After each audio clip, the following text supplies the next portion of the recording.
नमस्कार, जय हिंद, भारत माता की जय। मैं सत्यम ठाकुर स्वागत करता हूं आप लोगों को दरोगा अड्डा पे। विज्ञान मंथन का सेशन को लेकर हम फिर से आए हैं आप लोगों के बीच। तो चलिए बिना समय गंवाए हुए प्रारंभ करेंगे। वीडियो को लाइक, सब्सक्राइब, शेयर और कमेंट जरूर कीजिएगा ताकि हमको थोड़ा मोटिवेशन मिलेगा। एक बात और बता दें हम आप लोगों को कि चाहे वो बीपीएससी पीटी हो, यूपीएसआई हो, बिहार एसआई हो, एसएससी जीडी हो, या बिहार सचिवालय हो, या बिहार एसएससी हो, कोई भी एग्ज़ाम हो, साइंस का क्वेश्चन नहीं छूटेगा, ये मेरा विश्वास है। अगर आपको नहीं लगता है तो कोई बात नहीं है, हम ज़बरदस्ती की बात नहीं है। लेकिन हाँ, एक चीज़ याद रखेंगे, जब ये मेरा सेशन देख के जाइए और हमारे सेशन से कितना क्वेश्चन आता है यह देख ले, उसके बाद हमको जो कहना होगा अब कमेंट पे कह सकते हैं, जो बोलना होगा बोलिएगा, हम सुनेंगे बिल्कुल।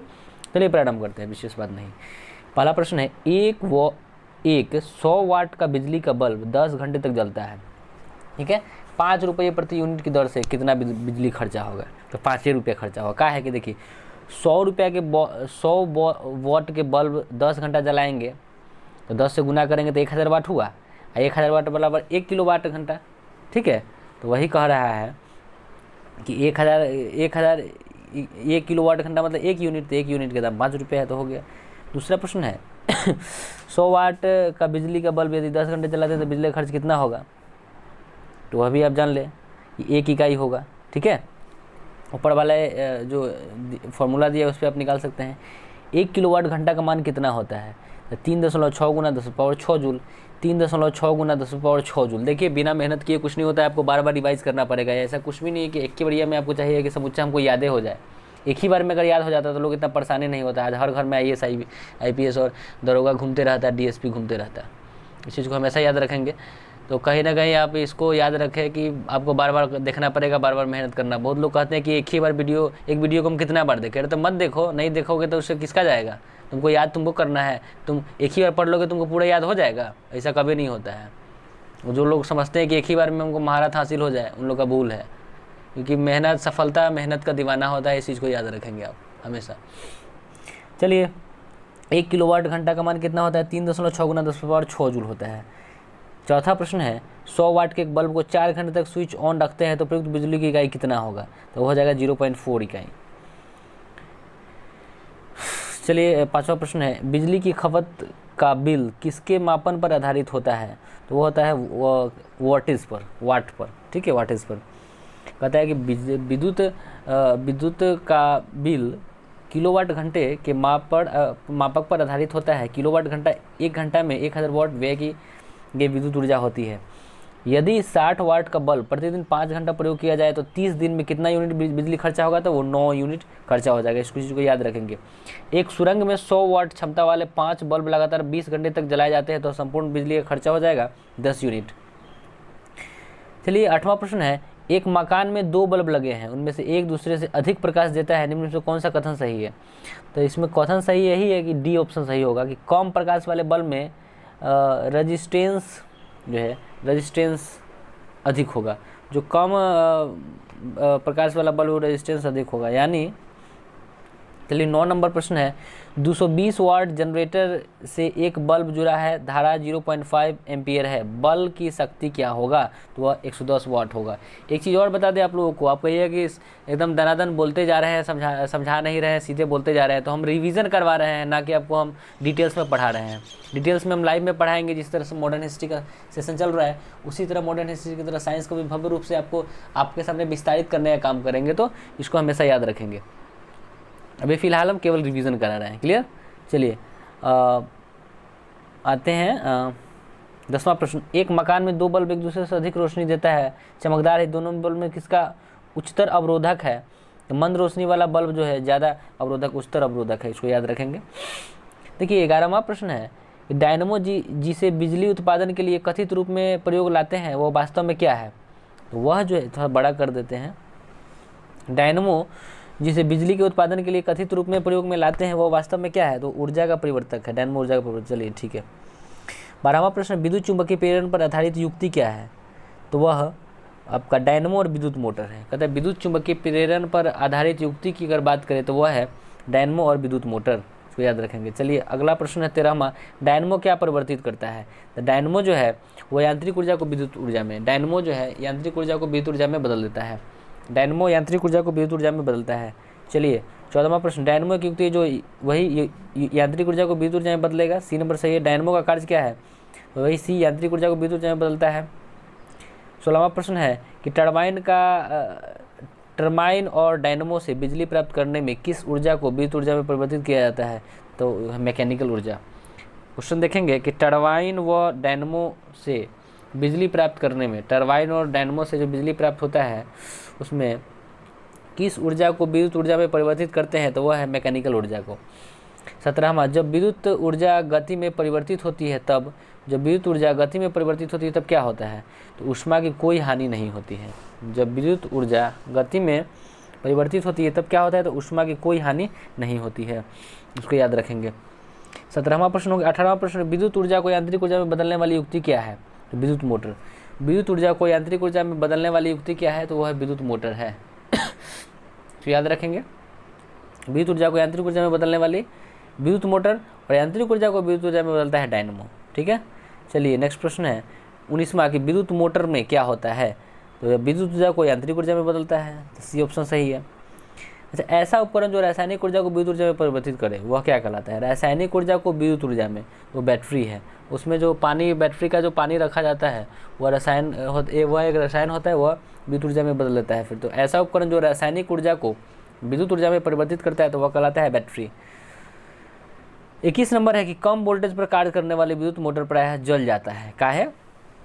वह इसलिए जलता है कि वे अधिक विद्युत धारा खींचते हैं जो वोल्टेज के प्रतिलोमानुपाती होते हैं। वे अधिक विद्युत धारा खींचते हैं।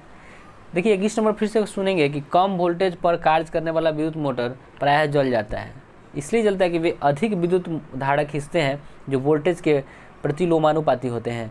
आते हैं अब 22वां प्रश्न है कि मोटर कार बैटरी के संबंध में निम्नलिखित कथनों पर विचार करें। मोटर कार, तो पहला है कि वोल्टता सामान्यतः 12 वोल्ट होती है।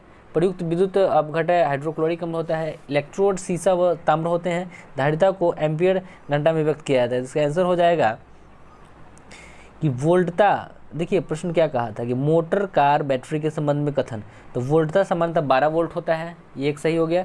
और धारिता को एम्पियर घंटा में व्यक्त किया जाता है, ये भी सही है। दो प्रश्न को हमने देखा किस प्रकार कि वोल्टता सामान्यतः 12 वोल्ट होती है, धारिता को एम्पियर घंटा में व्यक्त करते हैं, ये हो गया। 23वां प्रश्न कि निकेल कैडमियम बैटरी का प्रयोग होता है। निकेल कैडमियम बैटरी का प्रयोग होता है कैलकुलेटर, कॉर्डलेस इलेक्ट्रॉनिक उपकरण, ट्रांजिस्टर, उपयोग सभी, तो सभी में होता है। याद रखेंगे निकेल कैडमियम बैटरी का प्रयोग होता है कैलकुलेटर, कार्डलेस इलेक्ट्रॉनिक उपकरण, इलेक्ट्रॉनिक उपकरण, ट्रांजिस्टर इत्यादि सभी में। देखिए कहता है कि निकेल कैडमियम बैटरी एक प्रकार की रिचार्जेबल बैटरी है। निकेल कैडमियम बैटरी एक प्रकार की रिचार्जेबल बैटरी है जिसमें निकेल हाइड्रोक्साइड तथा कैडमियम इलेक्ट्रोड के रूप में प्रयुक्त होता है, जबकि पोटेशियम हाइड्रोक्साइड विद्युत अपघटय होता है। इसका प्रयोग कैलकुलेटर, कार्डलेस इलेक्ट्रॉनिक उपकरण, ट्रांजिस्टर में होता है, याद रखेंगे।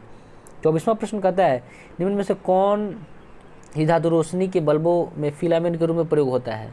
तो वो होता है टंगस्टन, सबको पता ही है। चलिए 25वां प्रश्न है, कहता है कि बिजली के बल्ब का तंतु बना होता है, तो टंगस्टन का बना होता है, आपको भी पता है। इलेक्ट्रॉनिक बल्ब फिलामेंट तो टंगस्टन का बना होता है।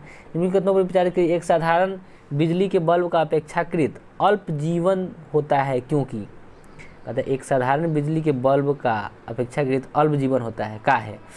ध्यान रखेंगे इसका होगा, कह रहा है कि फिलामेंट का तार एक समान नहीं होता, बल्ब पूर्ण रूप से निर्वातित नहीं किया जा सकता, फिलामेंट के सहायक तार उस ताप पर पिघले जाते हैं। तो आंसर हो जाएगा इसका तीनों सही है। कहता है एक साधारण बिजली के बल्ब का अपेक्षाकृत अल्प जीवन होता है क्योंकि, तो फिलामेंट का तार एक समान नहीं होता, बल्ब पूर्ण रूप से निर्वातित नहीं किया जा सकता है, फिलामेंट में के सहायक तार उच्च ताप पर पिघल जाते हैं। तो तीनों सही है। अब देखिए जलते हुए विद्युत बल्ब के तंतु का ताप कितना होता है? 2000 डिग्री सी से 2500 डिग्री सी। जलता हुआ जो आपका ये है फिलामेंट है, बल्ब है, उसका तंतु का ताप कितना होता है? 2000 डिग्री सी से 2500 डिग्री सी, याद रखेंगे। चलिए अब आता है आपका कितना नंबर प्रश्न था वो? 28 नंबर। 29वां प्रश्न कहता है कि नीचे से कथन कारण है उसका सही उत्तर। त्वरित चालक इमारतों को नष्ट होने से बचाते हैं। त्वरित चालक इमारतों को नष्ट होने से बचाते हैं, ये आवेश को पृथ्वी तक भेज देते हैं। ठीक है, बिल्कुल इसका सही है, दोनों बात सही कह रहा है। चलिए 30 नंबर है कि 3 पिन बिजली के प्लग में सबसे लंबी पिन का जोड़ना चाहिए आधार सिरे से। 3 प्लग जो होता है ना, उसमें सबसे लंबा वाला जो पिन है उसको जोड़ना चाहिए आधार सिरा से। 31वां प्रश्न को देखेंगे, कहता है कि विद्युत उपकरणों में अर्थ का उपयोग क्या होता है। तो देखिए अर्थ जो है ना वो आपका हो गया सुरक्षा के लिए, अर्थिंग जो मारते हैं वो सुरक्षा के लिए होता है। 32 आपस में जुड़ी 2 आवेशित वस्तुओं के बीच विद्युत धारा नहीं प्रवाहित होती है। आपस में जुड़ी 2 आवेशित वस्तुओं के बीच विद्युत धारा प्रवाहित नहीं होती है क्योंकि समान विभव पर, यदि वे हो समान विभव पर, समान विभव पर रहेगा ना तो दोनों आवेशित वस्तुओं के बीच विद्युत धारा प्रवाहित नहीं होता है। ये सर्वाधिक विद्युत चालकता का तत्व, सर्वाधिक विद्युत चालकता वाला तत्व क्या है, वह है चांदी। सर्वाधिक विद्युत चालकता वाला तत्व क्या है, चांदी। सर्वाधिक विद्युत चालकता वाला तत्व क्या है, वह चांदी है। 34वां प्रश्न है, निम्नलिखित में कौन विद्युत का सर्वोत्तम चालक है, तो वो चांदी हो जाएगा। कौन विद्युत का अच्छा सुचालक है, तो वो भी चांदी है। कहता है कि मेंज विद्युत प्रदान में फ्यूज का प्रयोग सुरक्षा युक्ति के रूप में होता है। फ्यूज के विषय में कौन सा कथन सही है, तो मेन स्विच में समांतर जुड़ा रहता है या स्विच रूप में यह कहता है कि यह मुख्य रूप से रजत मिश्र धातु से बना होता है, इसका गलनांक निम्न होता है, इसमें बहुत प्रतिरोध होता है। इसका आंसर आपका है इसका गलनांक निम्न होना आवश्यक है। फ्यूज जो है इसका गलनांक निम्न होना आवश्यक है। चलिए अब आते हैं 37 नंबर प्रश्न, फ्यूज का सिद्धांत क्या है, तो विद्युत का ऊष्मीय प्रभाव। फ्यूज का सिद्धांत है विद्युत का ऊष्मीय प्रभाव, इसको याद रखेंगे। चलिए अगला प्रश्न की अगर हम बात कर लें 38 नंबर की, फ्यूज में प्रयुक्त होने वाले तार की विशेषता क्या होती है। ये तो निम्न, इसका क्या होता है कि निम्न प्रतिरोध निम्न गलनांक, उसे याद रखेंगे। इसका होता है कि उच्च प्रतिरोध निम्न गलनांक। 38 नंबर, उच्च प्रतिरोध और निम्न गलनांक फ्यूज वाला काम होता है। फ्यूज में प्रयुक्त होने वाले तार की, कहता है कि फ्यूज में प्रयुक्त होने वाले तार की विशेषता वही हो गया उच्च प्रतिरोध निम्न गलनांक। कहता है 39 नंबर, घर की सुरक्षित विद्युत सप्लाई के लिए प्रयोग में लाने वाली फ्यूज तार जिस धातु की बनी होती है तो वह होता है, जिस धातु की बनी होती है तो उसका प्रतिरोध अधिक होता है और नहीं, गलनांक कम होता है और प्रतिरोध अधिक होता है। बिल्कुल सही है, ठीक है। अभी ऊपर भी हम बताएं आपको। कहता है कि हैलोजन लैम्प का तंतु किस मिश्र धातु का बना होता है, तो टंगस्टन एवं सोडियम का। हैलोजन लैम्प का जो तंतु होता है, हैलोजन लैम्प का जो तंतु होता है वह बना होता है टंगस्टन एवं सोडियम से। हैलोजन लैम्प का तंतु टंगस्टन और सोडियम का बना होता है। 41 नंबर प्रश्न है, एक धातु का तापक्रम बढ़ जाता है जब उसके बीच से विद्युत धारा प्रवाहित की जाती है। एक धातु का तापमान बढ़ जाता है जब उसके बीच से विद्युत धारा प्रवाहित की जाती है। धातु अणुओं के पारस्परिक संघटन से ऊष्मा ऊर्जा का मोशन होता है। तो इसका देख ले क्या है, देखिए ये सही आर गलती है, ठीक है। चलिए नेक्स्ट प्रश्न है कि घरेलू विद्युत तार स्थापन मूलतः क्या है। देखिए जो घरेलू तार जो है ना वो उसको स्थापित किया जाता है समांतर क्रम में, क्लियर। उसका समांतर क्रम में हम स्थापित करने का काम करते हैं, इसको हमेशा याद रखेंगे। चलिए तो घरेलू विद्युत तार समांतर क्रम में। चलिए अगला प्रश्न है, घरेलू विद्युत सप्लाई के दौरान काले रंग का आवरण युक्त तार जो होता है वह क्या होता है, ये उदासीन होता है। और इक्का जो रंग का जो तार होता है वह उदासीन होता है, उसको हम हमेशा याद रखेंगे। चलिए हो गया। चलिए नेक्स्ट प्रश्न है 44 में, मानव शरीर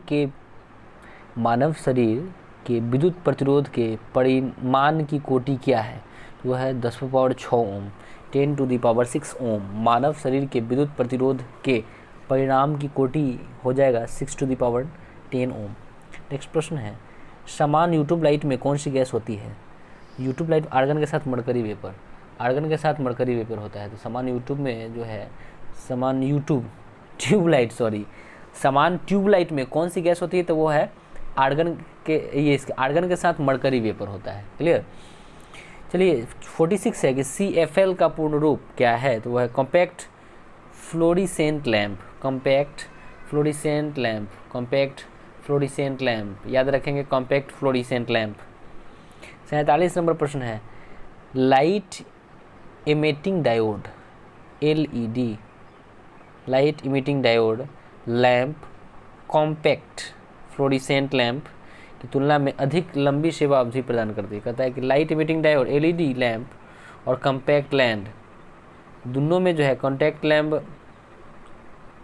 कहता है कि एक एलईडी लैंप हो गया, वो CFL हो गया दोनों, ठीक है।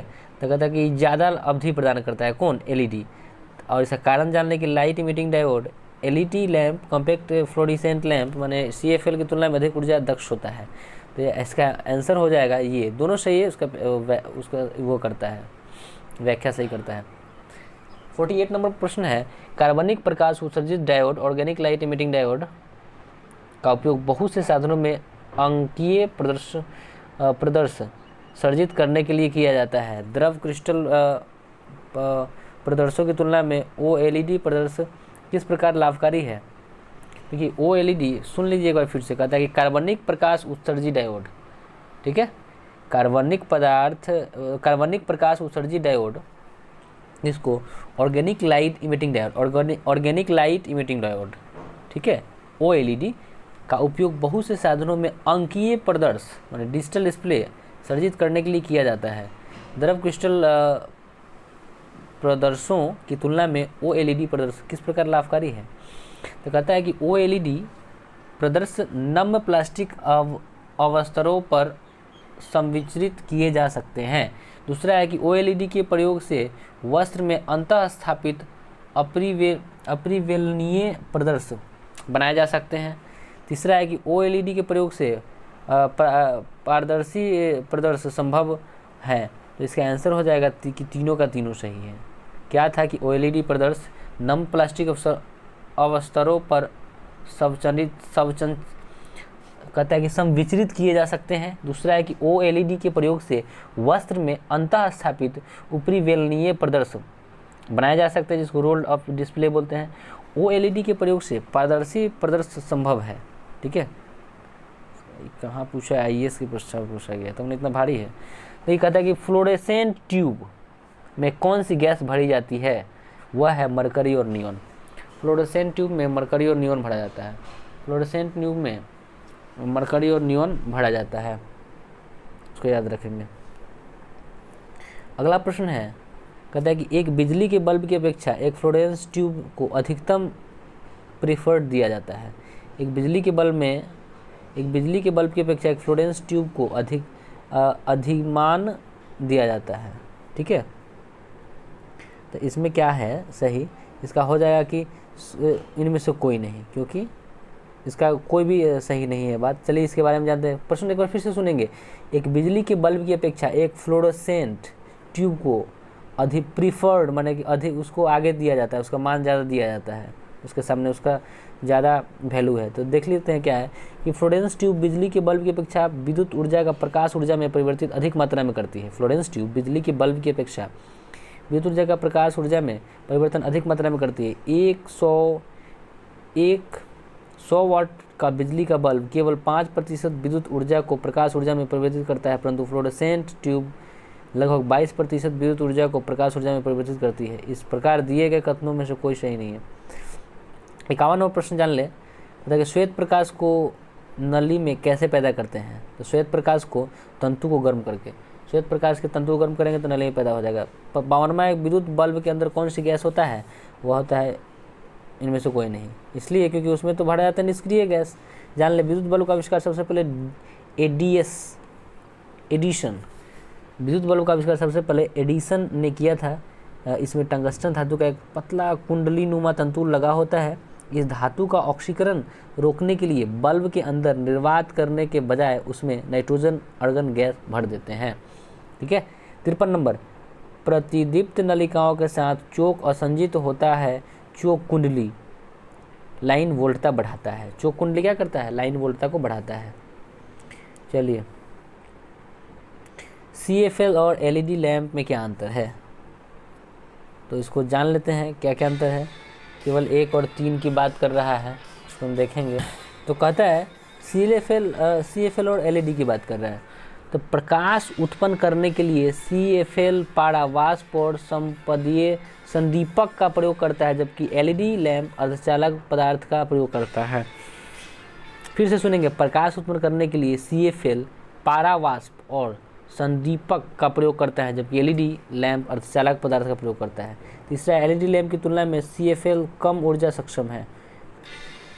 एलईडी लैंप की तुलना में सीएफएल कम ऊर्जा सक्षम है। ठीक है, चलिए। और एक चीज़ और, सीएफएल का पूरा नाम जान ले, कॉम्पैक्ट फ्लोरोसेंट लैंप। ठीक है, एलईडी का सब जानता है लाइट इमिटिंग डायोड, लेकिन सीएफएल का compact fluorescent lamp, compact fluorescent lamp, compact fluorescent lamp, compact fluorescent lamp. 55 number, एक तार में बढ़ती हुई विद्युत धारा एवं विभवांतर प्रत्येक को 2 गुना बढ़ा दिया जाए तो विद्युत धारा क्या हो जाएगा? 4 गुना बढ़ जाएगा। एक चीज़ और, पढ़ाई को कभी भी बोरिंग ना समझे। ये आपके लाइफ का एक एक कतरा है, एक एक दरिया है, एक एक कण है जो आपको वहाँ तक ले जाएगा। तो जो भी मिल रहा है उसको खाते जाइए, पचाते जाइए, ताकि आपको दिक्कत ना हो।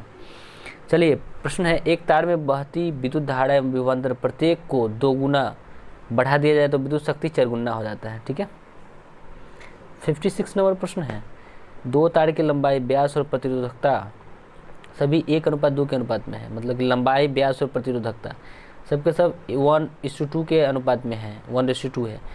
अगर पतले तार का प्रतिरोध 10 ओम हो तो मोटे तार का प्रतिरोध कितना होगा? तो वो हो जाएगा आपका 40 ओम। देखिए, कैलकुलेशन नीचे दिया होगा, उसको आप पढ़ेंगे। जब हम साइंस क्लास कराएंगे तो उसमें आपको डिटेल्स में न्यूमेरिकल का वो करेंगे। ठीक है, चलिए।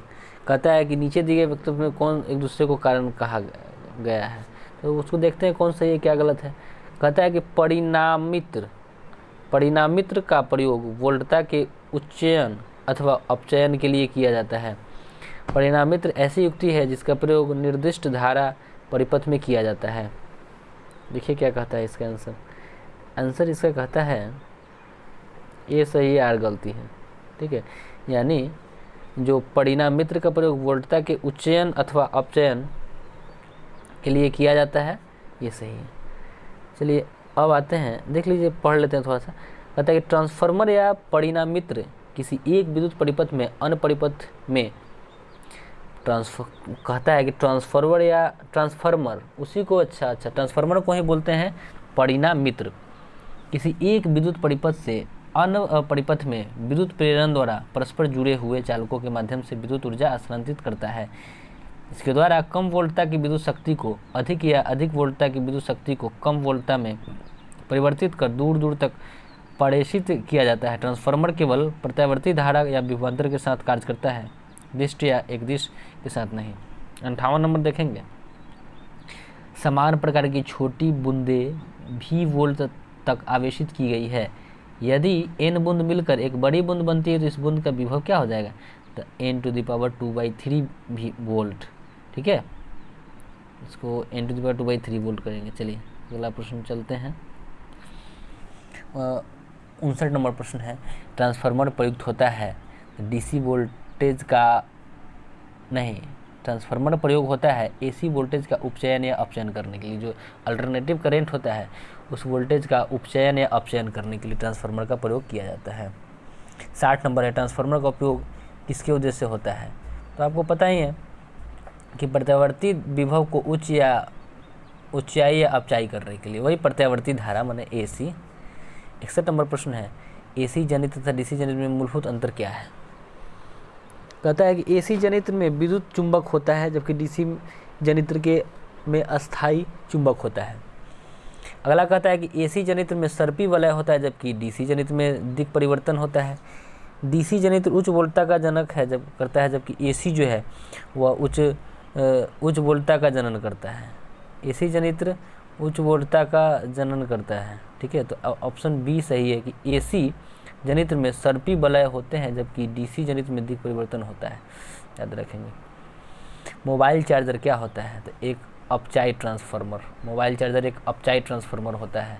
मोबाइल चार्जर अपचाई ट्रांसफार्मर होता है, इसको याद रखें। मोबाइल चार्जर एक अपचाई ट्रांसफार्मर होता है, इसको याद रखेंगे। कुछ युक्तियाँ एवं संबंधित ऊर्जा रूपांतरण नीचे दिए गए हैं। कहता है कि इसमें से कौन सा सही है? तो इलेक्ट्रिक जनरेटर यांत्रिक से विद्युत, इलेक्ट्रिक जनरेटर यांत्रिक से विद्युत, और एक आपका दूसरा हो जाएगा इलेक्ट्रिक मोटर विद्युत से यांत्रिक। जनरेटर यांत्रिक से विद्युत, जनरेटर यांत्रिक से विद्युत और मोटर विद्युत से यांत्रिक, इसको यही सही है। अगला प्रश्न, प्रत्यावर्ती धारा किसके लिए प्रयुक्त नहीं होता है?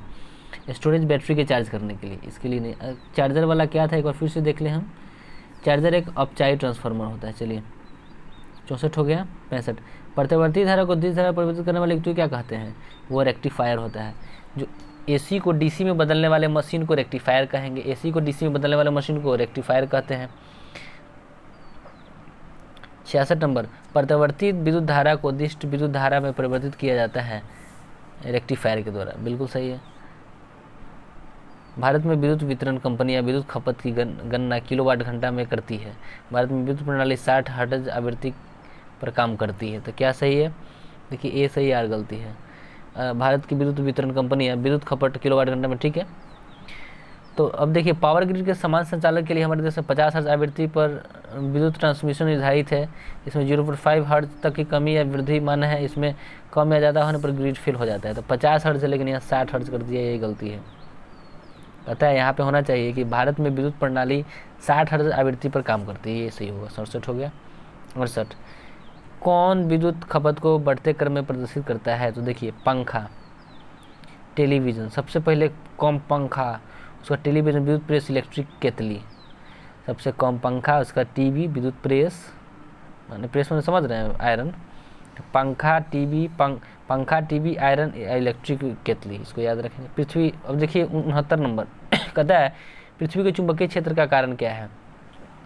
तो वह है आपका कि भूक्रोड के अंदर की चक्रक धाराएं। पृथ्वी के चुंबकीय क्षेत्र का कारण है भूक्रोड के अंदर की चक्रक धाराएं। पृथ्वी की भूचुंबकीय क्षेत्र का कारण है भूक्रोड के अंदर की चक्रक धाराएं, ठीक है। तो हम उम्मीद करते हैं कि आपको यह सेशन काफ़ी अच्छा लगा होगा, काफ़ी हेल्पफुल लगेगा। देखिए हम एक ही बात जानते हैं, बहुत चीज़ों को रटना पड़ता है और हम आपको रटवा ही रहे हैं, यूँ ही समझ लीजिए, कुछ समझा नहीं रहे हैं। और हम उम्मीद करते हैं कि आप इसको रटिएगा, जैसे करना है कीजिए, परीक्षा पर में पूछना चाहिए प्रश्न, हम एक ही चीज़ जानते हैं। चलिए धन्यवाद।